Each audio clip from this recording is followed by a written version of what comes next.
नमस्कार देवियों और सज्जनों, व्यालोकवाणी में आप सभी का स्वागत है। गंभीर दौर से हम गुजर रहे हैं और व्यालोकवाणी पर कोशिश रही है कि हमेशा गंभीर विषयों को गंभीर विशेषज्ञों के साथ पूरी गंभीरता से मैं प्रस्तुत करूं। काफी गंभीर हो गया, इसीलिए शायद युवा पीढ़ी को पसंद ना आए। मैं जेनजी नहीं कहता हूं, जेनजी पसंद नहीं है ये शब्द, लेकिन पूरी दुनिया कहती है। अब उसमें मैं बाइफरकेट करूं वो अलग मुद्दा है। सीपीजे का आंदोलन खत्म हो गया, जंतर मंतर घुस गया, साफ हो गया। 2-4 वीडियोज आए कि युवा देखिए अपना कर रहे हैं सफाई वफाई। 24 घंटे बीत गए हैं, एक बड़ा फैसला जिसने देश को हिलाया है कई तरीके से, केवल सोशल मीडिया पर नहीं, मानस को हिलाने वाला एक फैसला तो है। इस बात से हमारे अतिथि अवनीश पीएन शर्मा जी भी इनकार नहीं करेंगे। लेकिन अवनीश जी की आवाज उन कुछ आवाजों में है। इंसैनिटी के इस दौर में जब रेखाएं इतनी साफ साफ हैं, फर्क इतने बारीक कर दिए गए हैं कि आप या तो हमारे साथ हो या नहीं हो, उस दौर में अपनी सैनिटी को बनाए रखना और तथ्यों और तर्क के साथ बात करना, यह केवल जो सच्ची पत्रकारिता का काम होना चाहिए था। और मैं देखिए कितना अभिशप्त हूं कि पत्रकारिता सच्ची और झूठी क्या होती है, पत्रकारिता होती है। लेकिन जब आप ऐसे शब्दों का इस्तेमाल करने लगे तो सोचिए कि आपके कितने दुर्दिन आ चुके हैं। तो वो काम अवनीश जी करते हैं और इसीलिए मैं इनका बहुत एहतराम करता हूं, बहुत सम्मान करता हूं। आज तक सार्वजनिक तौर से नहीं स्वीकारा था, आज स्वीकार रहा हूं। अवनीश भाई सर, आप हमेशा तथ्यों, तर्कों और मसलों की बात करते हैं। इसमें जो भी घिसी पिटी बातें हो रही हैं, मोदी झुक गए, ये हो गए, वो सब पर छोड़ ही बात ही मैं नहीं करूंगा। एक लड़का आता है 35-40 साल का, अधेड़ टाइप का आता है। वो अचानक अमेरिका से क्यों आता है, 1.5 महीने में पूरे एक माहौल कैसे बनता है, कौन सी पार्टियां आती हैं, कैसे होता है, ये सब लगभग सामने है। लेकिन राहुल गांधी हैं और केजरीवाल हैं, ये पूरे विश्वास से कह रहे हैं कि मोदी जी जाएंगे, अगली बार सरकार को हटाना है। कई विशेषज्ञ इसको मान रहे हैं कि ये मूर्खों की तरह कहते रहते हैं, ये कुछ भी कहते रहते हैं। लेकिन कई विशेषज्ञ अब शायद इस पर सोचें। हालांकि हमारे देश में गंभीर बातों की चर्चा नहीं होती है कि ये क्या एंगल है, लेकिन वहां तक जाऊं उससे पहले आपको एक वीडियो दिखाता हूं और इस प्रश्न पर आप अपनी प्रतिक्रिया से शुरू करें। आज मैं थोड़ी लंबी बातचीत आपसे करूंगा। ऐसा एंटी सोशल एलिमेंट्स ने मीडिया के खिलाफ, लोगों के खिलाफ, जिन्होंने भड़काया, जिन्होंने ये वायलेंस किया, ऐसे लोग सीजेपी के सपोर्टर नहीं है।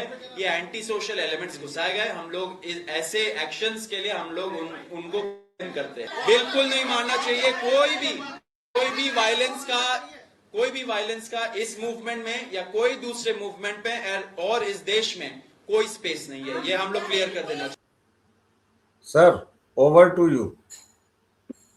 जी, प्रश्न आपका अलग है, वीडियो संदर्भ अलग है, तो मैं किस पर शुरुआत करूं? आपके प्रश्न पे आऊं या ये जो वीडियो? मेरे प्रश्न से शुरू कीजिए और इस पर आ जाइए। मैंने दोनों चीजें कर दी, अब पूरा आपका है मामला। ओके। व्यालोक जी, आपने कहा कि एक अधेड़ टाइप का लड़का आता है और आके 1.5 महीने में पूरा माहौल बदल देता है। जरा ये चेक कर लेते हैं कि क्या ये इतना सिंपल है जितना आप कह गए कि एक लड़का अमेरिका से आता है, आके 1.5 महीने में। वही कह रहा हूं कि इतना सिंपल। तो ये इतना सिंपल नहीं है, बहुत साधारण सी बात। कोई एक लड़का नहीं आता है, वो एक टास्क लेके भेजा गया जंगजू है, जिसको भेजा गया, सही समय पर उसको प्लेस किया गया, उसको एक सही मुद्दा उठा के दे दिया गया।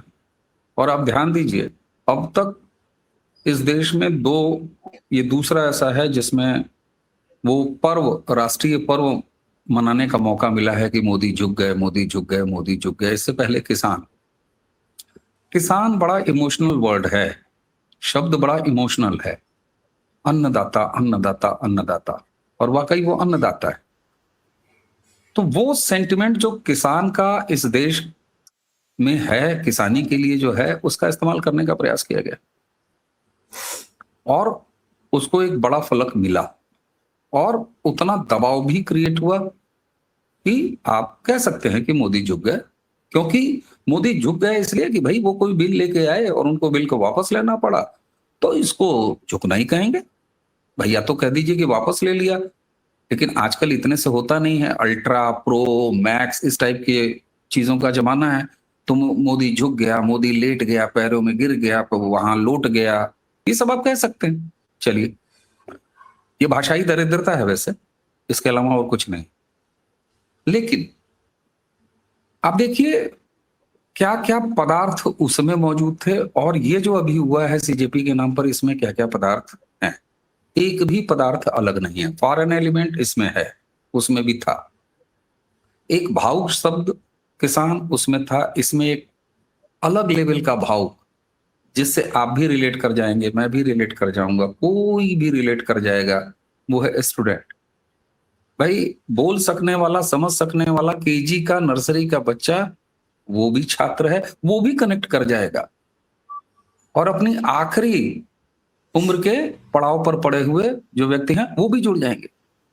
तो आप सिलेक्शन ऑफ शब्द देखिए, किसान और यहां छात्र। फॉरेन एलिमेंट आपको बताया, उसको पॉलिटिकल सपोर्ट किसान को ऑटोमेटिक है। और इसको मैं बड़ा अननेचुरल नहीं मानता कि भाई कोई भी सरकार है, उसके खिलाफ अगर कोई भी मूवमेंट खड़ा होता है तो कोई विपक्ष होगा, उसको वहां जाना है और उसको शामिल होना है। बड़ी सिंपल सी बात है, बहुत सिंपल सी बात है। और यही वजह है कि गैस का दाम अब जब बढ़ता है तो सुषमा स्वराज का कपार पर सिलेंडर लादे हुए फोटो टहला दिया जाता है। तो ये है, ये राजनीति का रॉ जानने वाला भी व्यक्ति जानता है। और राजनीति भावना से नहीं चलती, इसलिए अपनी भावना बहन किनारे रख के आइए, तब राजनीति पर बात कीजिए और समझने की कोशिश कीजिए। सारे एलिमेंट वही थे, इसलिए यह एक साधारण सा लड़का नहीं आया था। पहली बात, इस पर हम लोगों ने कई बार बात कर लिया है और अब ये सबके सामने है। अच्छा, किसान आंदोलन में किसानी अगर मुद्दा थी तो मर्जा मोदी क्यों था? वो ठीक तरह का फ्लेवर यहां भी है। चूंकि वहां किसान थे तो मर्जा मोदी और इस तरह के कपड़ा खोल और बदतमीज नारे और तमाम तरह की अश्लील, अभद्र, ये सब टिप्पणियां नहीं थी। लेकिन मारपीट, खून खान, मर्जा मोदी, मोदी इंदिरा नु मारिया था, मोदी नु भी मारेंगे, ये सब तो था ना। और पॉलिटिकल सपोर्ट आप मुझे बता दीजिए, क्या कांग्रेस का पॉलिटिकल सपोर्ट नहीं था? क्या सपा का पॉलिटिकल सपोर्ट नहीं था? क्या आम आदमी पार्टी का पॉलिटिकल सपोर्ट नहीं था? था ना। ठीक उसी को यहां लाइए, ये सारा था। तो सेम पैटर्न की दो चीजें। अब सवाल ये होता है कि आपने जो ये वीडियो दिखाया, कल से बड़ी जीत मानी जा रही है कि साहब मोदी झुक गए, ऐसा हुआ वैसा हुआ। जेपी नड्डा साहब और जितेंद्र कुमार जी बैठा है, ये जो लड़का सौरभ है, कथित रूप से जो प्रवक्ता है काकरोचों का, इसकी ये लंबी बातचीत है। और ये लंबी बातचीत जो आपने फ्रेम दिखाया जिसमें दो लड़के दिखाई दे रहे हैं, उसके ठीक बगल में जेपी नड्डा है, उसके इधर जितेंद्र सिंह भी बैठा। इसने कहा क्या? इसने कहा ये कि जो लोग भी दंगा किया है, जिन्होंने भी वहां उड़दंग किया है, जिन्होंने वहां पर अशांति फैलाई है, उनसे हमारा कोई नाता नहीं है। ये कहलवाया गया है, इनसे स्वीकार कराया गया है। पहला, जिन्हें यह भ्रम है, जो राष्ट्रवादी, जो सकारात्मक है, जो अपने देश से प्यार करते हैं, जो अपनी संस्कृति से प्यार करते हैं, जो दुखी हैं कि हमारी सरकार क्यों झुकी इन गुंडों, उन हुड़दंगियों के सामने, तो उन्हें साफ साफ मैं बता रहा हूं कि यह वीडियो अपने आप में कहता है कि सबसे पहले आम आदमी, सॉरी, देखिए क्या संयोग है, आम आदमी पार्टी निकल रहा है, इनके असली अब्बा का नाम निकल आया मेरे मुंह से। सीजेपी के ये जो वॉलंटियर्स हैं या नेता है, जो कुछ कहिए, उनसे और हुड़दंगियों को, छात्रों और हुड़दंगियों को अलग कराया, जो छात्र का नकाब हो गए। अब यह क्या कह रहा है कि कोई भी इस तरह के हिंसा की जगह नहीं है। यानी जो समझौता हुआ है, उस समझौता क्या हुआ है, वो पूरा वीडियो कॉन्फ्रेंस, वो प्रेस कॉन्फ्रेंस लोग देख लें, उसमें क्या कहा गया है। पहला, ये प्रधान का इस्तीफा वो हो चुका। दूसरा, जिसमें जेपी नड्डा ने और ये लड़के ने खुद घोषणा की है। दूसरा क्या कि जो 12 एफआईआर इनकी टीम मेंबर्स के ऊपर हुए हैं, उन पर पुनर्विचार। और जेपी नड्डा ने जब जवाब दिया तो उन्होंने कहा, और इस लड़के ने भी कहा, चूंकि वो एफआईआर लॉज हो गई है तो उनका कोर्ट में परसू हो जाएगा, यानी वो कोर्ट तक जाएगा, एफआईआर वापस नहीं होगी। अब ये अलग बात है कि क्या जाके वहां पर सरकार पक्ष अपना रखती। अब क्या हुआ, ये जो सीजेपी की मंडली है वो, और जो हुड़दंगी जो मेटा चश्मे से बरामद हो चुके हैं, जो फेशियल रिकॉग्निशन से बरामद हो चुके हैं, जो आपके दरभंगा में आइडेंटिफाइड हैं, जो पटना में आइडेंटिफाइड हैं, उन सारों को अलग और ये अलग। अब मुझे ये बताएं कि वो जो दंगा हुआ, जो पुलिस पर हमला हुआ, जो प्रॉपर्टी नुकसान की, जो सीसीटीवी कैमरा उखाड़ के ले गए, जो ट्रैफिक लाइट तोड़ी, जो गाड़ियां तोड़ी, वह तो गुंडे और मवाली के श्रेणी में आ चुके हैं, और उनसे तो ये सौरभ दास नाम की टीम का कोई मतलब नहीं है। तो अब मुझे बताइए कि आंख बंद करके पुलिस ऐसे केस में क्या करती है, एफआईआर लॉन्च करती है। दिल्ली में आप सोशल मीडिया में देखिए, उन तमाम जो हुड़दंगी थे उनके वीडियोस भी आने शुरू हो गए हैं। कई वीडियोस में ये कहा जा रहा है कि पुलिस का हमारा पता मत बताइएगा, कुछ कहा जा रहा है कि पुलिस हमारे घर के पास है। अब एक प्रक्रिया होती है, फेस रिकॉग्निशन से नाम आ गए, मेटा से नाम आ गए, उनको आइडेंटिफाई किया, अब वहां पुलिस जाएगी, उठा के पकड़ के लाएगी। कल ही दिल्ली हाई कोर्ट में एक एनजीओ ने केस किया, उसने कहा साहब जितनी पब्लिक प्रॉपर्टीज को नुकसान पहुंचा है उसका हर्जाना यानी जेब पर लात, इसकी आदेश दीजिए। उसमें दिल्ली पुलिस को पार्टी बना दिया दिल्ली हाई कोर्ट ने, और कहा कि साहब आप आके वेरीफाई कराइए ये सब मेटा वगैरह, वो जितनी आपके पास तस्वीरें हैं, यानी हर्जाना भी। यह कार्रवाई एक अलग है, सीजेपी ने अपनी टीम को अलग कर लिया, इन गुंडों को पुलिस के हवाले छोड़ दिया। दरभंगा, अब हाँ एक सेकंड जी जी, अगर आप एक वीडियो दिखाएंगे जो पटना का है, पटना में हुड़दंगियों को मेटा से और बाकी चीजों से पहचानने के बाद पुलिस ऑलरेडी कॉलर पकड़ पकड़ के खींच के ले जा रही है। तो पहला भ्रम हटा दें कि कोई ऐसा समझौता हुआ है केंद्र सरकार से जिसमें इन हुड़दंगियों के मुकदमे वापस होंगे या उनकी गिरफ्तारी नहीं होगी। जी ठीक, मैं वही कह रहा हूं, पटना से उठा लिए गए, ये देखिए बंगाल से, ये तो बंगाल में वैक्सीनेशन चल रहा है ना, बंगाल में तो रोग के बाद दवा नहीं दी जा रही है, ना ही असम में, ये लोग तो वैक्सीनेशन कर रहे हैं। मेरा वही कहना है। अब मेरा आपसे डायरेक्ट सवाल है, किसानों के नाम पर गुंडे सोहदे जमा हुए, उससे जो सरकार हाथ जला चुकी है वो 4-5 साल में ही भूल गई। 22 में यूपी इलेक्शन के समय वो सारी चीजें हो रही थी, और आप 26 में ये है, और 29 में जबकि केंद्र का ये है। इसको क्या गृह मंत्री की विफलता नहीं माना जाना चाहिए? आपने ये टैकल करने में तो कहीं ना कहीं गलती हुई ना सर। आप इस ट्वीट में जो वीडियो है, ये बंगाली कोई बालक है, बालक नहीं है, अरे मतलब अधेड़ है, कोई बालक नहीं है साहब, अरे ये कोई, मुझे दरअसल पढ़ने में अभी चश्मा कहीं मेरा रह गया है।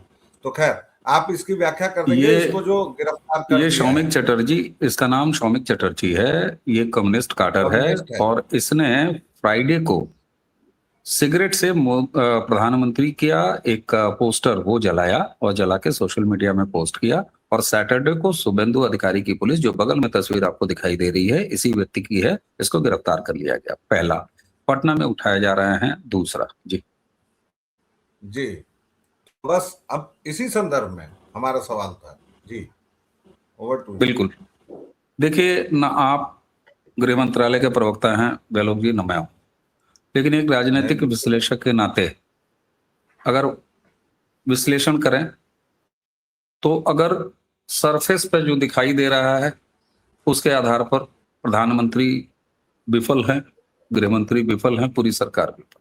जी, एक सरकार चल रही है, उस सरकार के खिलाफ 65% मत इस देश में मौजूद हैं, 20% जिहादी इस देश में मौजूद हैं। और क्या मैं ऐसे ही कहता हूं बिना किसी मतलब के कि 2014 में आपने सांस्कृतिक क्रांति की है? ये सरकार नहीं है, ये एक 5 साल के लिए सरकार नहीं है जो 2014 से चल रही है, इस बात को मानना पड़ेगा हमको।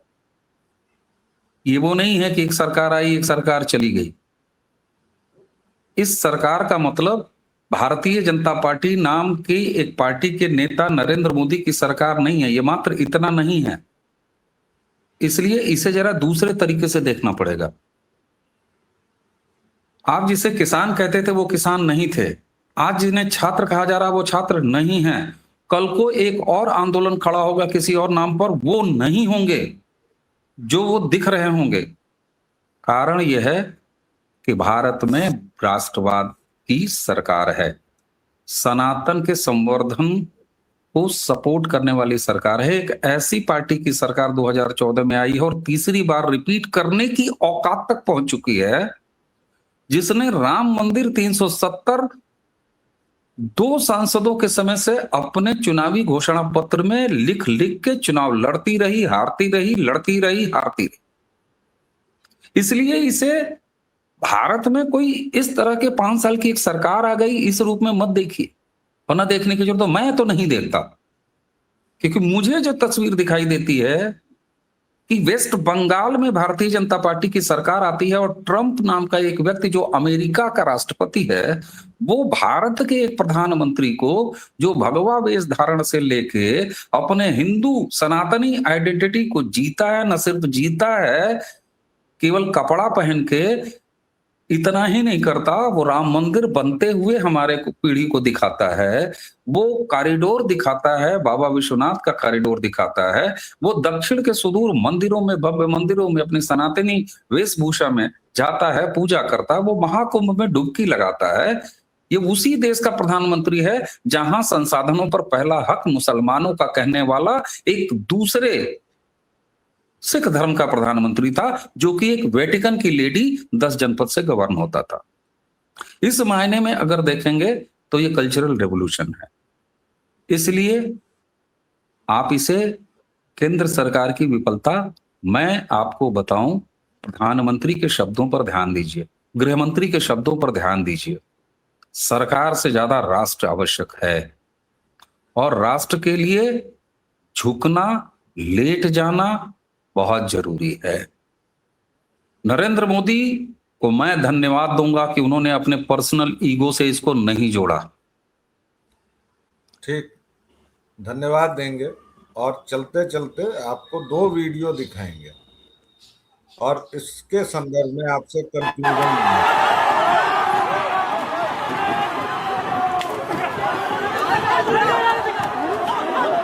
ये केरल का वीडियो है, वहां छात्र जुटे हैं और उनकी पुलिस सेवा कर रही है।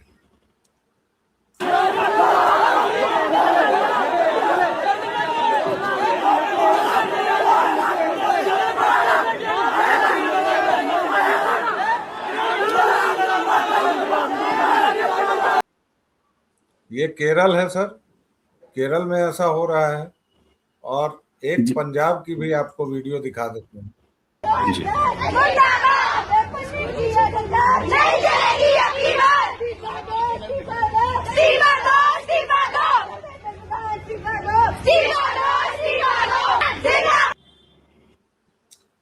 तो अब सर यहाँ के भी शिक्षा मंत्री का इस्तीफा होना चाहिए।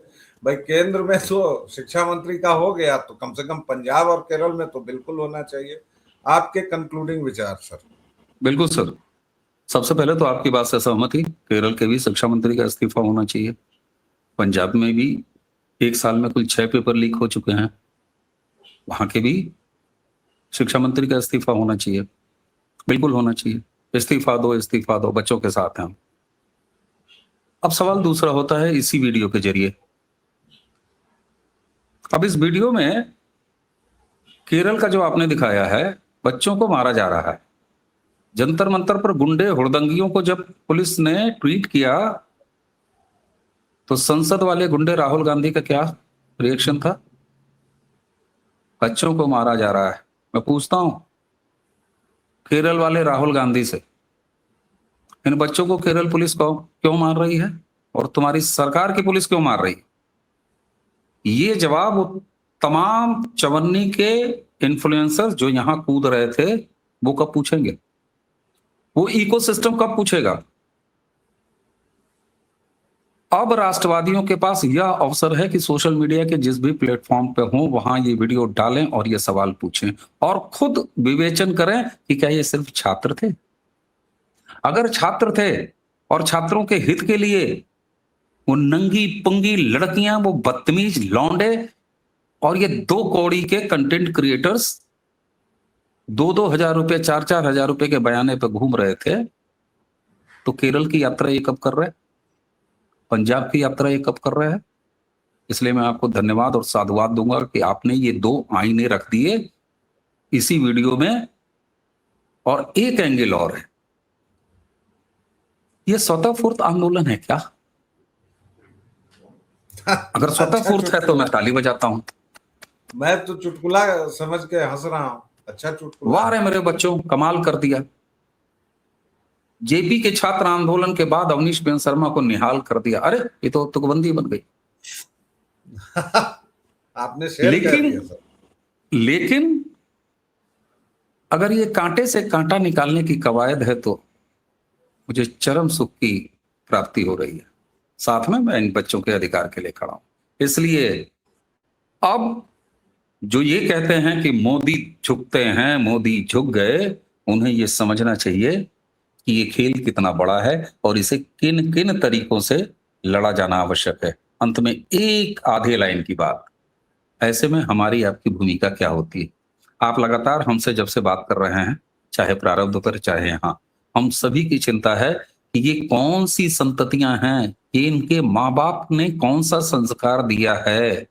ठीक उसी समय जैसे समाज की ये जिम्मेदारी हम लोगों ने निकाल के रखी और मैं लगातार बात कर रहा हूं इस पर, यहां पर भी यह बात होनी चाहिए कि भाई साहब यह कौन से लोग हैं, यह कौन से लोग हैं जो जब भाजपा नीति सरकार होती है तो इस छात्रों का मामला बन जाता है, लेकिन यहां पर ध्यान नहीं दिया जाता। इसे मुद्दा बनाना हमारा आपका काम जी। तो दर्शकों श्रोताओं, एक नए दृष्टिकोण से, और एक नहीं कई सारे हमने कोशिश की है। अगर आपको ये वीडियो पसंद आया हो तो इसको प्लीज शेयर करें, सब्सक्राइब करें, आगे बढ़ाएं, क्योंकि आप जितनी हमारी आवाज बनेंगे उतना अच्छा होगा। अवनीश सर, आपको बहुत बहुत धन्यवाद। अरे सर न कहें प्लीज, बंधु सतप्रभु प्रभु, सर नहीं, आज के बाद सर नहीं, सार्वजनिक रूप से कह रहा हूं प्लीज। तो अवनीश जी, अवनीश भाई, आपको बहुत बहुत धन्यवाद। दर्शकों फिर मिलेंगे, तब तक के लिए जय जय श्री राम। जय जय श्री राम, प्रणाम।